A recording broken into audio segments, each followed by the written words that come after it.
Praise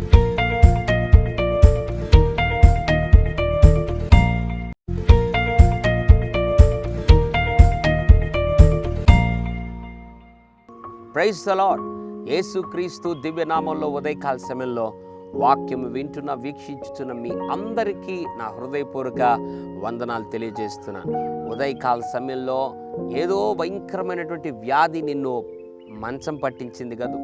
ఏదో భయంకరమైనటువంటి వ్యాధి చేత నువ్వు సంవత్సరాలుగా లేదా మాసాలుగా బాధపడుతున్నావు. ఏంటి వ్యాధి తగ్గటం లేదే, ఏంటి రోగం నన్ను వదలటం లేదే, ఎంతోమంది వైద్యుల దగ్గరికి వెళ్ళాను, ఎంతో ఖర్చు పెట్టుకున్నాను, కానీ ఎందుకబ్బా ఈ యొక్క వ్యాధి నా జీవితం నుండి తొలగిపోవటం లేదు, ఎందుకు నాకు స్వస్థత రావటం లేదు అని ఉదయకాల సమయంలో ఆలోచిస్తున్నావా? ఈ ఉదయకాల సమయంలో సర్వ సృష్టికర్త అయినటువంటి దేవుడు ఈ ఉదయకాల సమయంలో ఒక అద్భుతమైన మాటను జ్ఞాపకం చేసి వాగ్దానంగా ఇవ్వాలని ఆశపడుతున్నాడు. ఏంటి ఆ వాగ్దానం? కీర్తన 107వ అధ్యాయం 20వ వచనం.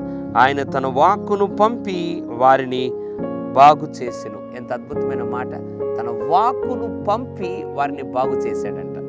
ఎస్, ఉదయకాల సమయంలో నిన్ను కూడా తన వాక్కును పంపి బాగు చేయబోతున్నాడు, బాగు చేయాలని ఆశపడుతున్నాడు. శతాధిపతి అడిగాడు కదా, నా ఇంటిలోనికి రావడానికి యేసు ప్రభువు నేను యోగ్యుడిని కాదు, అయితే నీవు ఒక మాట సెలవి నా దాసుడు బాగవుతాడు అన్నాడు. అవును, ఆయన వాక్కును పంపగానే ఒక శక్తి విడుదలవుతుంది.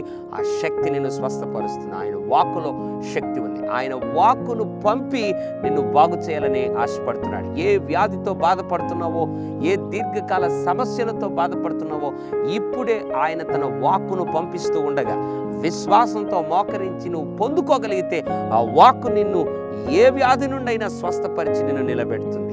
అట్లా విశ్వాసం నిలుపు, ఆయన తన వాక్కు ద్వారా నిన్ను బాగు చేస్తాడు. పరిశుద్ధుడా, ప్రేమగల తండ్రి, నీకు వందనాలు. ఆయన తన వాక్కును పంపి వారిని బాగు చేసిన వాగ్దానం బట్టి ఎంతమంది అయితే ఎదురు చూస్తున్నారో ప్రభు నీ వాక్కు కొరకై, ఇప్పుడే నీ వాక్కును పంపించి ఇప్పుడే వారిని స్వస్థపరిచి లేవనెత్తమని యేసు నామములో ప్రార్థిస్తూ ఉన్నాము తండ్రి. Amen, amen. God bless.